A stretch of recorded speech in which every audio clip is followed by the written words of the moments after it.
Hello everyone, welcome back to fractal frontier math. तो हम linear algebra में matrices के बारे में पढ़ रहे थे और स्पेसिफिकली हमारा जो नया चैप्टर है वो मैट्रिक्स की रैंक के बारे में है। तो रैंक के बारे में पढ़ने से पहले हमें कुछ जरूरी चीजें जो है वो हमें पढ़नी होगी, जो कि है रेखिक स्वतंत्रता या एक घात स्वतंत्र जो वेक्टर होते हैं उनके बारे में हम पढ़ेंगे। तो आपके जो रो वेक्टर होते हैं, तो कोई भी रो होती है जिसकी डायमेंशन 1 क्रॉस n होती है, इस प्रकार से आपके रो लिखे जाते हैं A1 A2 up to AN। तो ये इसको कहलाते हैं हम रो वेक्टर। ठीक है। इसी प्रकार से आपके कॉलम वेक्टर डिफाइन होते हैं A1 A2 up to AN, जिसका ऑर्डर होता है n क्रॉस 1। तो रो और जो कॉलम वेक्टर होते हैं उनके कि वो एक घात स्वतंत्र है या नहीं है, इसके बारे में पहले हम देखते हैं ताकि हम रैंक उससे कैलकुलेट कर सकें। तो सबसे पहले हम डिफाइन करते हैं कि एक घात स्वतंत्र सदिश क्या होता है। तो सदिशों का मतलब है इसी टाइप के, या तो आपके रो वेक्टर होंगे यानी कि पंक्ति सदिश, या फिर होंगे स्तंभ सदिश। तो अभी जो हम सदिशों की बात करेंगे वो केवल दो ही प्रकार के सदिश होने वाले हैं। बाद में जब हम वेक्टर स्पेस पढ़ेंगे तब हम देखेंगे कि किस प्रकार से हम सदिशों की जो जनरल सदिश होते हैं उनके लिए देखेंगे। अभी के लिए आपको केवल इतना सा देखना है कि हमें ये तो पंक्ति सदिश कहलाता है, ये आपका स्तंभ सदिश कहलाता है।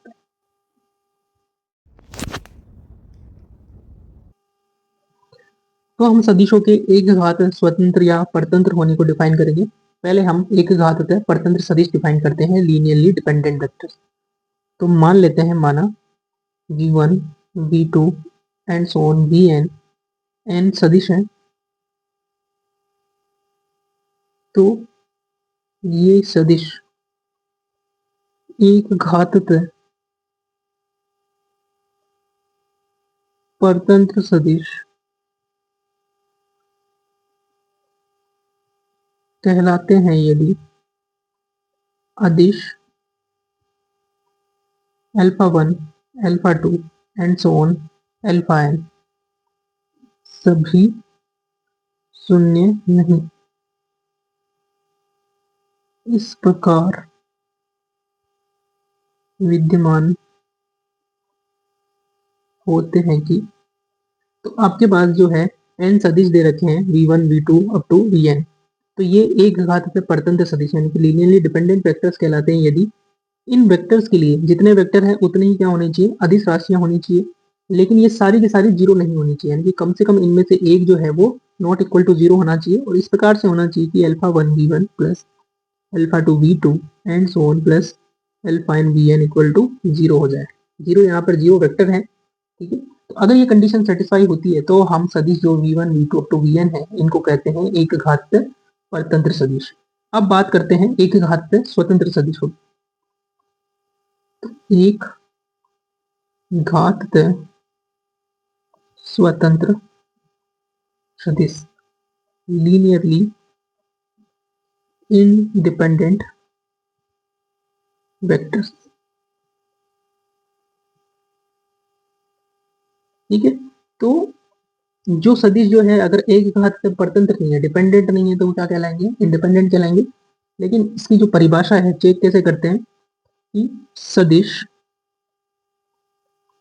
v1 v2 up to vn जो है एक घात स्वतंत्र सदिश कहलाते हैं यदि यदि अगर हम ये कंडीशन लें alpha 1 v1 plus alpha 2 v2 plus and so on plus alpha n vn equal to zero vector, तो ये इंप्लाई करता है alpha 1 equal to zero, alpha 2 equal to zero and so on alpha n equal to zero. ठीक है। तो अगर ये condition होती है तो ये कब ट्रू होगी, जब सारे के सारे अल्फा 1 जीरो हो।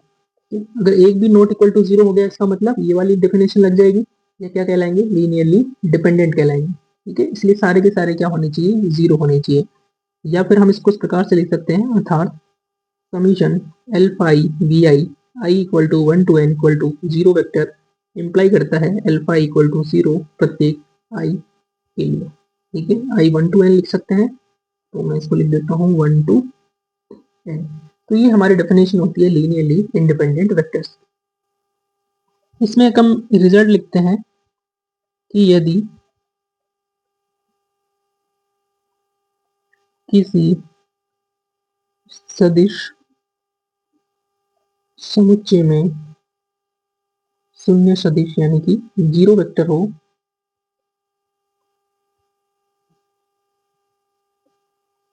तो वह एक घाततः परतंत्र होता है। तो यानी कि जीरो वेक्टर होने का मतलब है कि वो क्या होता है, एक घाततः परतंत्र होता है। और अगर दो वेक्टर अगर आपको दे रखे हो, दो सदिश v1 तथा v2 एक घाततः परतंत्र होते हैं यदि और केवल यदि v1 इक्वल टू हम लिख सके अल्फा v2, जहां अल्फा जो है वो क्या है, नॉट इक्वल टू जीरो है। ठीक है, तो अल्फा अगर जीरो भी हो जाता है तब क्या होगा, अल्फा अगर जीरो हो गया तो इसका मतलब v1 क्या हो जाएगा, जीरो। तो v1 जीरो हो गया तो वैसे ही घात परतंत्र हो गए। लेकिन हम नॉन जीरो वेक्टर की बात कर रहे हैं, अगर v1 और v2 non non zero vector है और ये कंडीशन सेटिस्फाई होती है, यानी कि एक वेक्टर को दूसरे वेक्टर के मल्टीपल में लिखा जा सके, तो ऐसे वेक्टर क्या कहलाते हैं, लीनियरली डिपेंडेंट। और अगर ऐसा नहीं हो, हम अल्फा के रूप में नहीं लिख सके, तो वो क्या कहलाते हैं, एक घातीय स्वतंत्र कहलाते हैं। एक कंडीशन वो लिखते हैं कि v जहां v जो है नॉट इक्वल टू जीरो है, एक घातीय स्वतंत्र है। तो ये जो नीचे जो लाइन लिखी है वो एक वेक्टर के लिए लागू होती है। अगर हमारे पास केवल एक वेक्टर है और वो नॉट इक्वल टू जीरो है तो वो लीनियरली इंडिपेंडेंट होता है। और अगर हमारे पास दो वेक्टर है और ये कंडीशन लागू होती है तो कहेंगे लीनियरली डिपेंडेंट, और अगर ये लागू नहीं होती है तो लीनियरली इंडिपेंडेंट। और दो से ज्यादा होते हैं तब हम ये कंडीशन दोनों चेक करते हैं। ठीक है, तो हम कैसे चेक करेंगे, हमारा प्रोसेस क्या होगा, जितने भी वेक्टर दे रखे हैं, तो हमें जैसे मान लो एन वेक्टर दे रखे हैं, तो हम alpha one v one plus alpha two v two and so on alpha n v n को जीरो के बराबर करेंगे। तो यहाँ से हमें एन इक्वेशंस मिलेगी।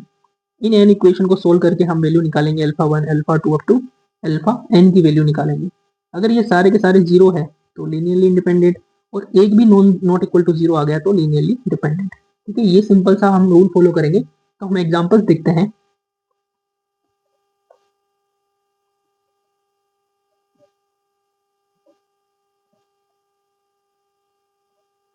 एग्जाम्पल जैसे हम फर्स्ट एग्जाम्पल लेते हैं, तो यहाँ जैसे मैं मान लेता हूँ v1 इक्वल टू v1 मैंने मान लिया जैसे 3 1 -4। ठीक है, v2 वेक्टर मैंने मान लिया 2 2 -3, और v3 वेक्टर मैंने मान लिया 0 -1 1। ठीक है, तो अब जो है मुझे क्या सिद्ध करना है कि ये चेक करना है एक तरीके से कि ये लीनियरली इंडिपेंडेंट है या डिपेंडेंट है। ठीक है, तो मैं यहाँ पे लैंग्वेज नहीं लिख रहा हूँ, तो एक सेकंड में लिख देता हूँ यदि, तो इन सदिशों की एक घात स्वतंत्रता का परीक्षण कीजिए। We have to test the independence, यानी कि हमें चेक करना है कि ये डिपेंडेंट है या इंडिपेंडेंट। तो सॉल्यूशन हम इसका डिस्कस करते हैं। तो मैंने मान लिया कि तीन जो है अदिश है, alpha one alpha to alpha three, इसमें है आर में है, क्योंकि हम रियल नंबर लेके चल रहे हैं तभी। और हम साथ में ये लेके चलेंगे कि alpha one v one plus alpha two v two plus alpha three v three क्या है, जीरो वेक्टर है। ये जीरो वेक्टर है, ठीक है, ये ध्यान रखेंगे हम। तो अब v one v two v three की वैल्यू रख देते हैं।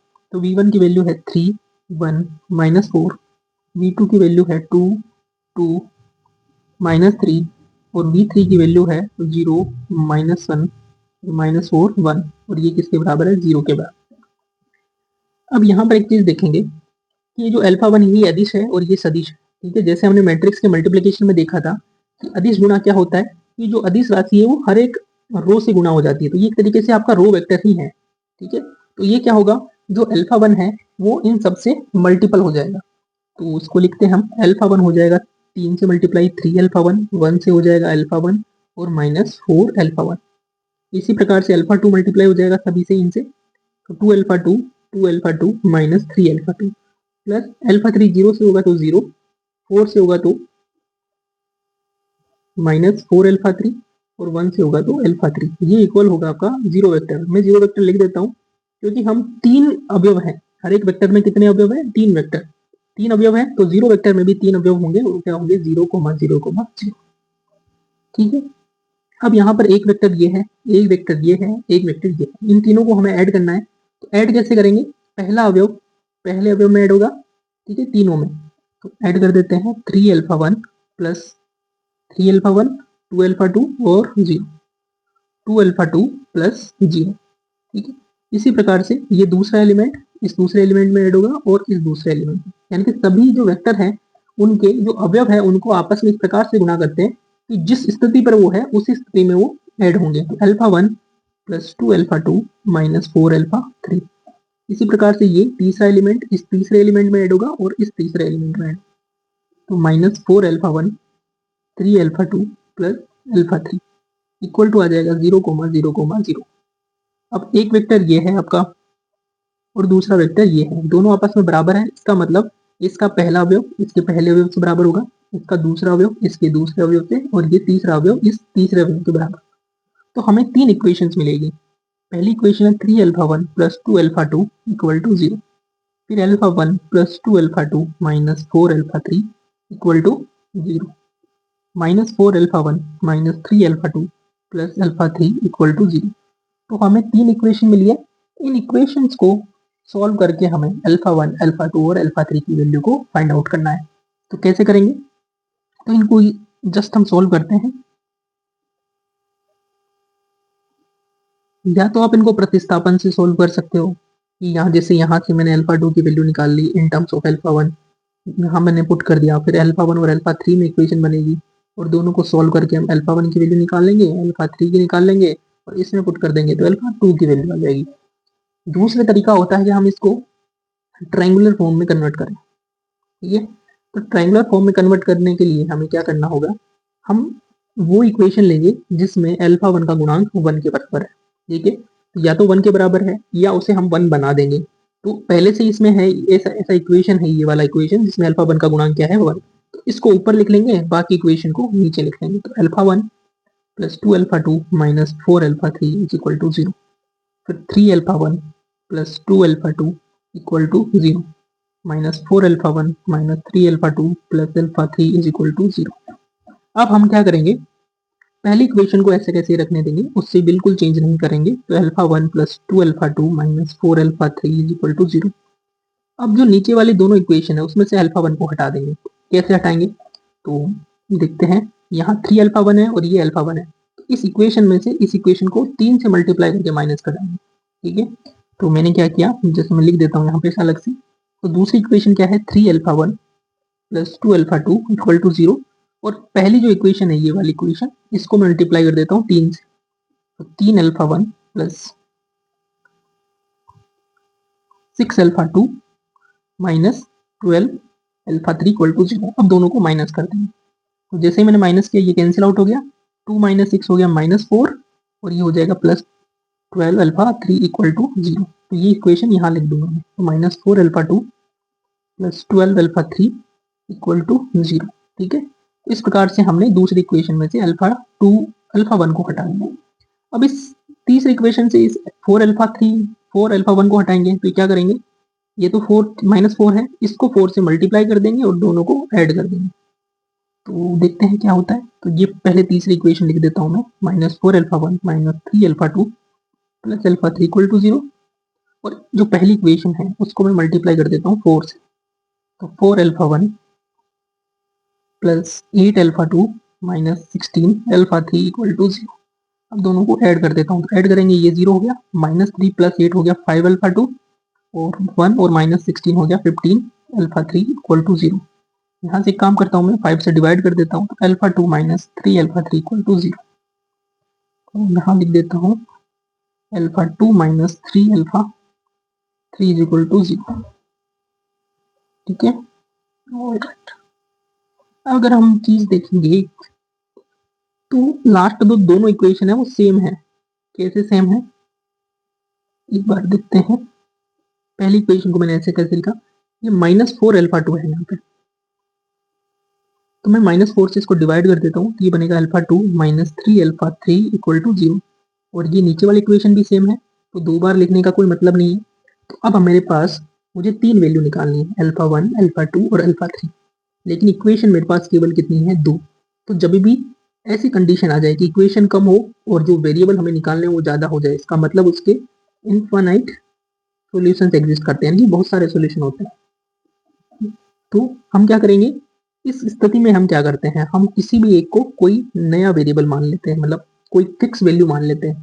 जैसे मैंने मान लिया अल्फा 3 को 1 मान लिया, ठीक है। कुछ भी मान सकते हैं, जीरो नहीं मानेंगे, क्योंकि जीरो मानेंगे तो हमारे पास तो जीरो सोल्यूशन आ जाएगा। हमें तो चेक करना है कि एक नॉन जीरो सोल्यूशन भी इसका एग्जिस्ट करता है या नहीं करता है, ठीक है। तो हम नॉन जीरो वैल्यू मानेंगे इस स्थिति में। तो मैंने सबसे सिंपल अल्फा 1 अल्फा 3 को मान लिया 1। तब अल्फा 2 क्या आएगा, यहाँ मैं अल्फा 3 की जगह 1 रखूंगा तो ये -3, और -3 इधर आएगा +3। तो अल्फा 2 की वैल्यू हो गई 3। अब मुझे अल्फा 3 मिल गया, अल्फा 2 मिल गया, दोनों को मैं इक्वेशन 1 में पुट करता हूँ। तो अल्फा 1 प्लस 2 अल्फा 2 की जगह 3 -4 अल्फा 3 की जगह 1 इक्वल टू 0। तो यहाँ से अल्फा 1 मिल जाएगा मुझे माइनस, अतः alpha 1 equal to -2 alpha 2 equal to 3 alpha 3 equal to 1, ये मिल गया। और ये चार तीनों के तीनों क्या है, नॉट इक्वल टू 0, जो कि अशून्य है, ठीक है। अशून्य है इसका मतलब, अतः जो वेक्टर है v1 v2 तथा v3 क्या है, एक घातीय परतंत्र है, ठीक है, लीनियरली डिपेंडेंट वेक्टर है। क्योंकि अगर इंडिपेंडेंट होते तो तीनों के तीनों क्या होने चाहिए थे, जीरो होने चाहिए थे। लेकिन एक भी अगर नॉट इक्वल टू 0 आ जाता है, इसका मतलब कि जो वेक्टर्स हमारे दे रखे हैं वो लीनियरली डिपेंडेंट, यानी कि एक घातीय परतंत्र है। ऑल राइट, एक नेक्स्ट एग्जाम्पल और देखते हैं।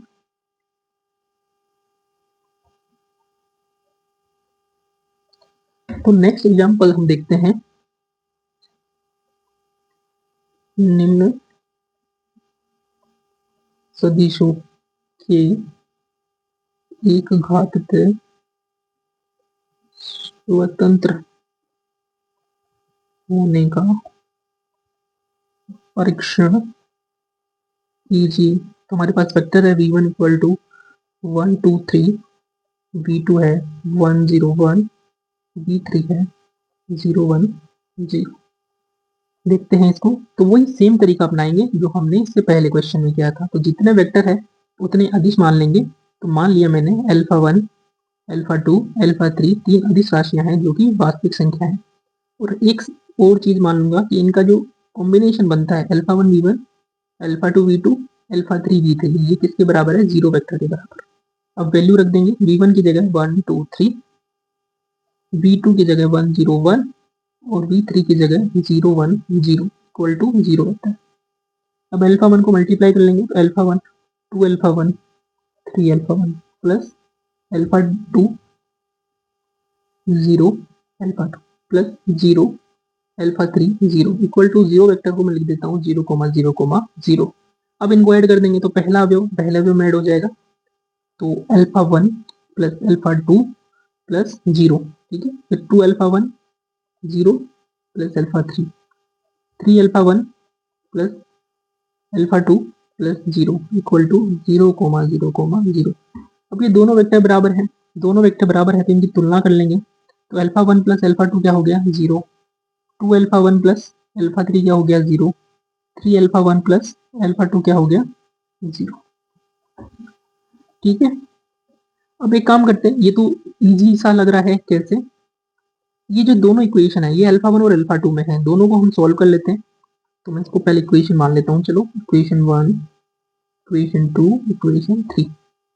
समीकरण 1 व 3 को हल करने पर, तो इनको सॉल्व करेंगे तो कैसे, जैसे मेरे पास इक्वेशन दे रखी है alpha 1 plus alpha 2 equal to 0, दूसरी इक्वेशन है 3 alpha 1 plus alpha 2 equal to 0। अगर मैं दोनों को माइनस करता हूँ तो अल्फा 1 कैंसिल हो जाएगा, यहाँ से आएगा 2 अल्फा 1 इक्वल टू 0। 2 अल्फा 1 0 यानी कि अल्फा 1 क्या आ जाएगा, 0। तो मुझे मिल गया अल्फा 1 इक्वल टू 0, और मैं अल्फा 1 0 दोनों में से किसी भी इक्वेशन में रखूंगा तो मुझे मिलेगा अल्फा 2 0, ठीक है। तो ये दो इक्वेशन को सोल्व किया हमने तो हमें मिल गया अल्फा 1 0 और अल्फा 2 0। तो अब हम क्या करेंगे, इसी जो इक्वेशन नंबर 2 है तथा समीकरण 2 से अगर मैं अल्फा 1 को 0 यहाँ पुट करता हूँ तो मुझे अल्फा 3 भी क्या मिल जाएगा, 0। अल्फा 3 0। अब मुझे आता है अल्फा 1 इक्वल टू 0, अल्फा 2 0 और अल्फा 3 0। ठीक है, तो यहाँ तीनों के तीनों 0 है। इसका क्या मतलब हुआ, इसका मतलब ये हुआ कि जो सदिश हमें दे रखे हैं कौन कौन से हैं, v1 v2 तथा v3, ये एक घाततः स्वतंत्र सदिश है, यानी कि लीनियरली इंडिपेंडेंट वेक्टर्स है। तो इस प्रकार से मैंने दोनों एग्जाम्पल डिस्कस कर लिए हैं। बाकी जब हम रैंक निकालेंगे तब ऐसे एग्जाम्पल फिर से देखेंगे। अभी के लिए इतना ही क्लियर है कि हम कोई भी सदिश होते हैं उसको लीनियरली डिपेंडेंट और इंडिपेंडेंट कैसे चेक करते हैं, ये हो गया। अब नेक्स्ट हम आगे बढ़ते हैं। अब जो नेक्स्ट कॉन्सेप्ट होता है वो आता है पंक्ति जाति।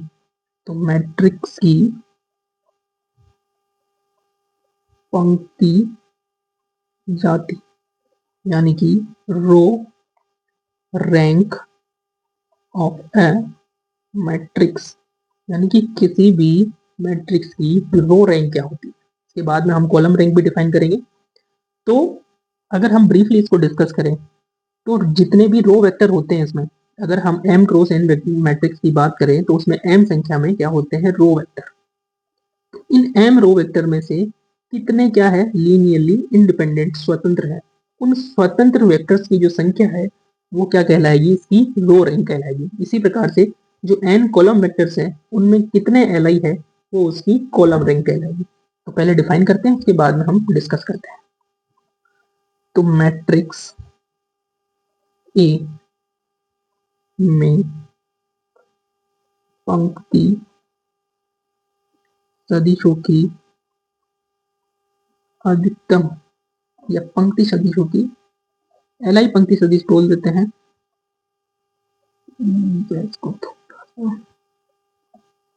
Linearly independent.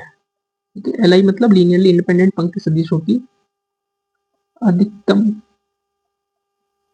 संख्या को मैट्रिक्स ए की पंक्ति जाति यानी कि रो रैंक कहा जाता है।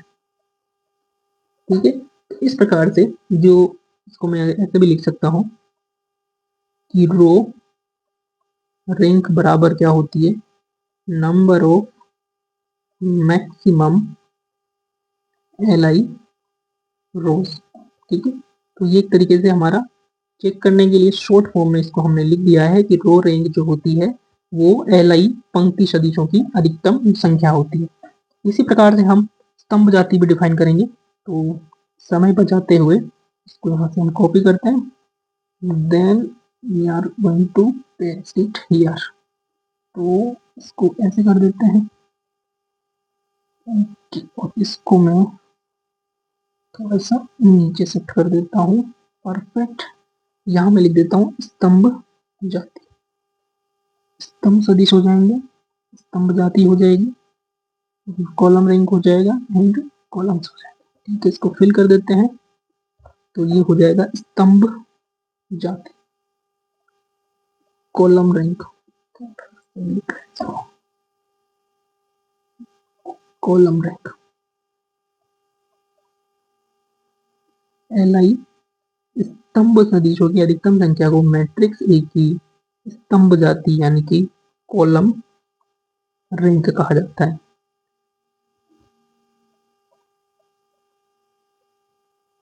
तो कॉलम रैंक क्या होगा, number of maximum L I columns. ठीक है, तो इस प्रकार से आपके क्या हो जाएगा, रो रैंक और कॉलम रैंक हो जाएगी। ठीक है, तो एक नोट लिखते हैं,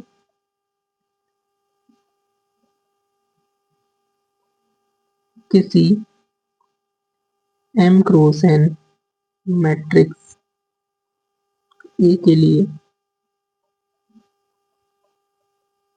जो पंक्ति जाति होती है और स्तंभ जाति होती है उसकी संख्या क्या क्या हो सकती है, इसके बारे में हम चर्चा करते हैं। तो आपके पास एम क्रॉस एन मैट्रिक्स में एम रो दे रखी है और पंक्ति जाति क्या होती है कि नंबर ऑफ मतलब कितने उसमें से क्या है लीनियरली इंडिपेंडेंट। तो एम में से हो सकता है एम के एम लीनियरली इंडिपेंडेंट हो या एम से कम। तो पंक्ति जाति की जो संख्या है वो हमेशा less than equal to m होगी। इसी प्रकार से कॉलम कितने हैं एन, तो स्तंभ जाति less than equal to n होती है। ठीक है, अब हम बात करते हैं रैंक की। तो पहले रैंक को डिफाइन करने से पहले हम इसकी एग्जाम्पल देख लेते हैं, बाद में हम रैंक डिफाइन करेंगे। तो एग्जाम्पल्स इस पे देख लेते हैं।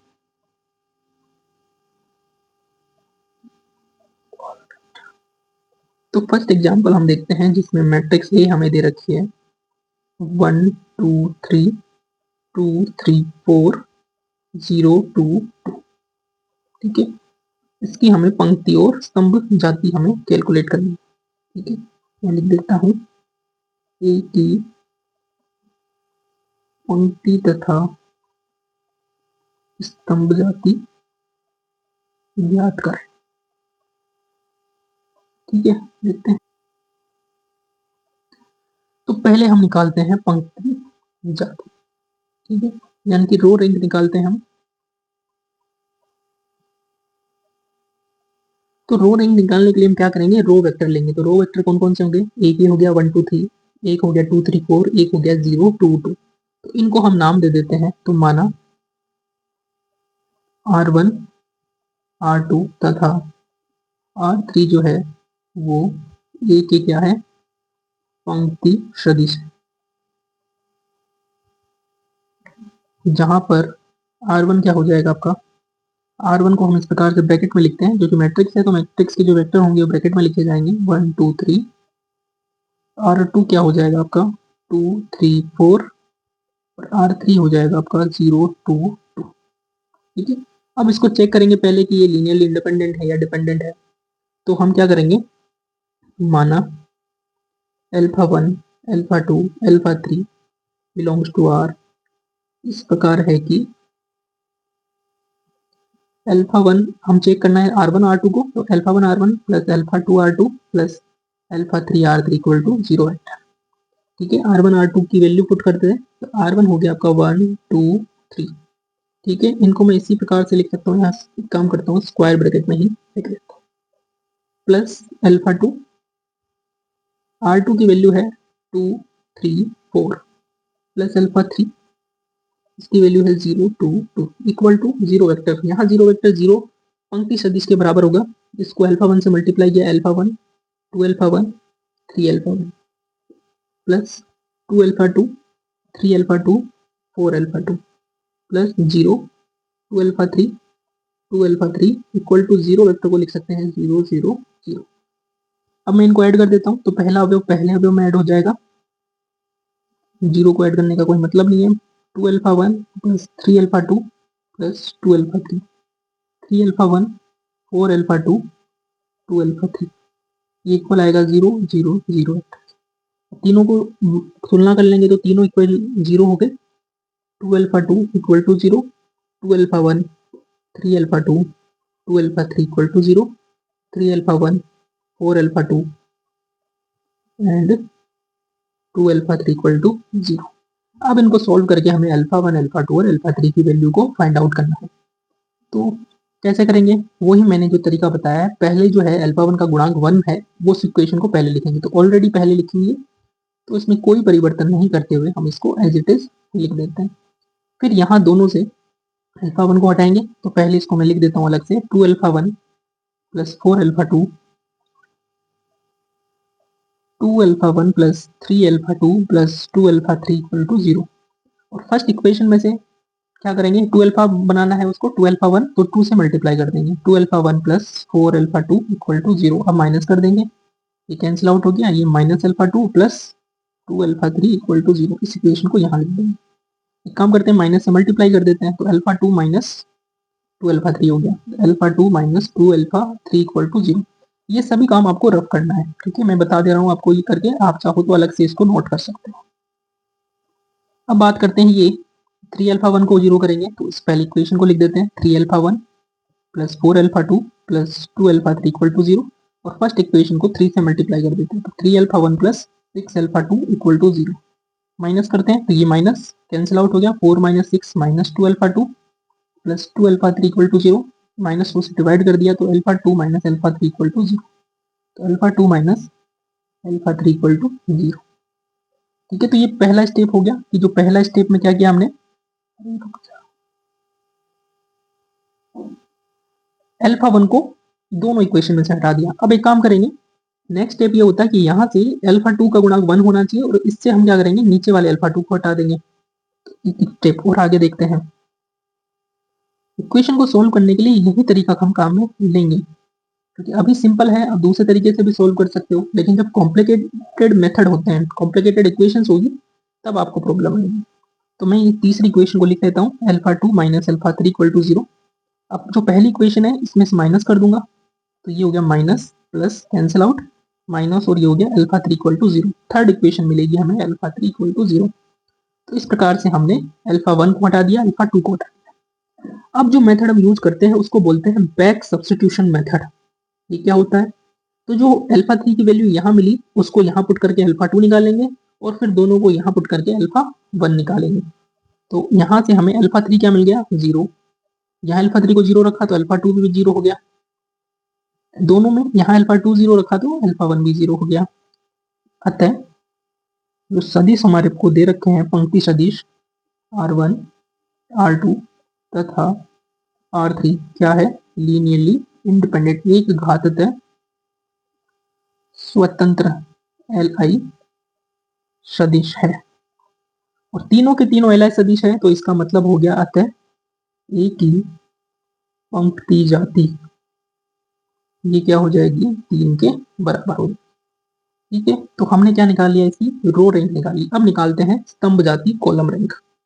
स्तंभ जाति यानी कि column rank, same procedure apply करेंगे, कुछ भी चेंज नहीं होगा, बस इस बार जो है हम ले लेंगे कॉलम वेक्टर्स।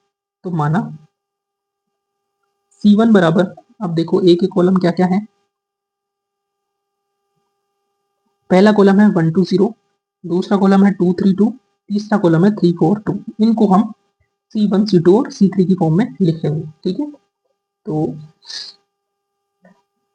अब इनको कॉलम की फॉर्म में मैं लिख रहा हूं। तो पहला है आपका 1 2 0 1 2 0, दूसरा है आपका 2 3 2, तीसरा है आपका 3 4 2 3 4 2।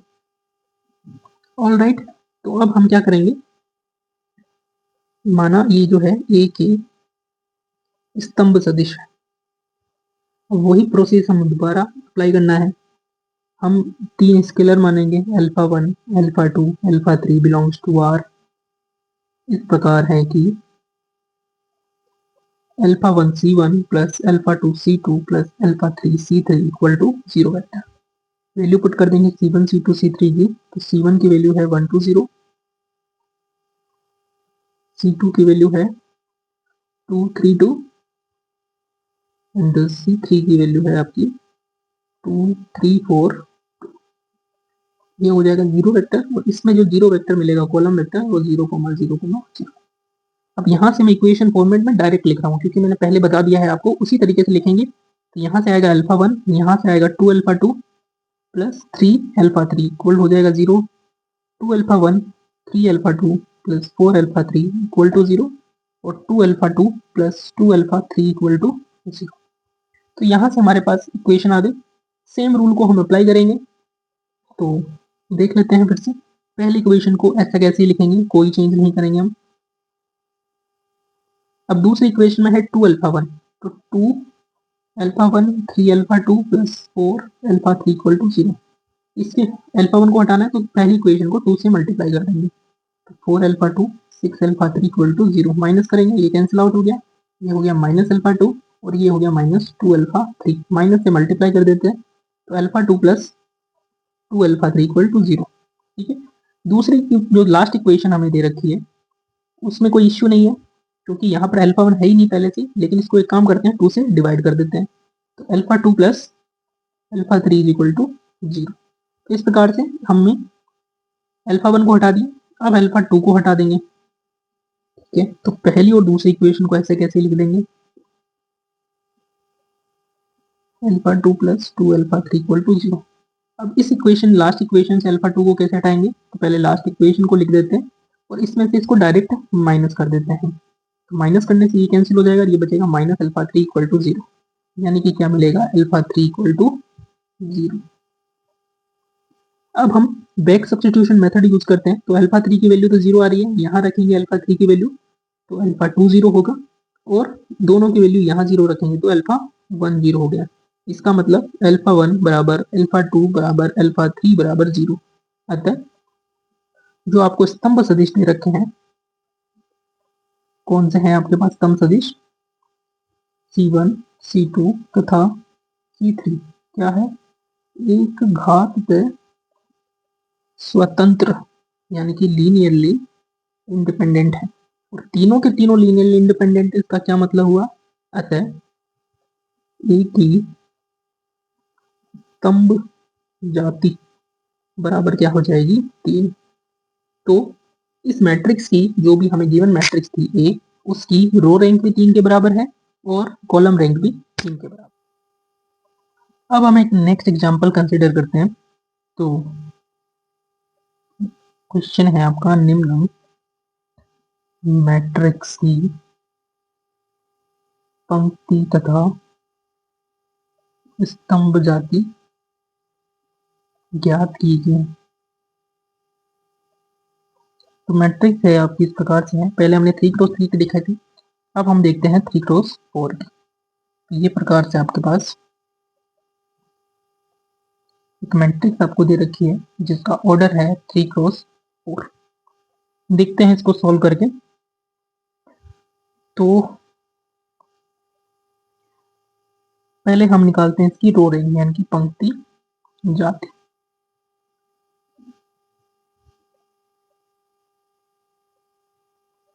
तो इसकी पंक्तियों को हम मान लेते हैं, कितनी पंक्तियां, इसमें 3 पंक्तियां हैं, तीनों को मान लेते हैं R1। R1 पंक्ति हो गई 1 2 3 1। ठीक है, 1 को थोड़ा डिस्टेंट में लिख देता हूं ताकि ये क्लियर है। R2 में मान लेता हूं 2 4 6 2 तथा R3 में मान लेता हूं 1 2 3 2। ठीक है, अब इसको 3 वेक्टर हमारे पास R1 R2 R3, इसको चेक करना है कि तीनों लीनियरली इंडिपेंडेंट है या नहीं है। तो 3 वेक्टर है तो 3 स्केलर मान लेंगे, alpha 1 alpha 2 alpha 3 belongs to R। इस प्रकार है कि alpha 1 R1 plus alpha 2 R2 plus alpha 3 R3 equal to 0 vector. Value रख देंगे, R1 की वैल्यू है हमारे पास 1 2 3 1 2 3 1, R2 की वैल्यू है 2 4 6 2 एंड R3 की वैल्यू है 1 2 3 2। इक्वल में क्या आएगा, 0 वेक्टर, जिसको हमने लिख दिया 0 0 0।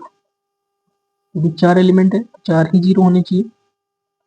तो अब जो इक्वेशन बनेगी वो क्या बनेगी, alpha 1 plus 2 alpha 2 plus alpha 3 equal to 0। यानी कि मैं क्या ले रहा हूँ, पहला अवयव प्लस पहला अवयव इक्वल टू पहला अवयव। ठीक है, तो आप इसको डिटेल में भी करके निकाल सकते हो, मैं यहाँ डायरेक्ट कैलकुलेट कर रहा हूँ।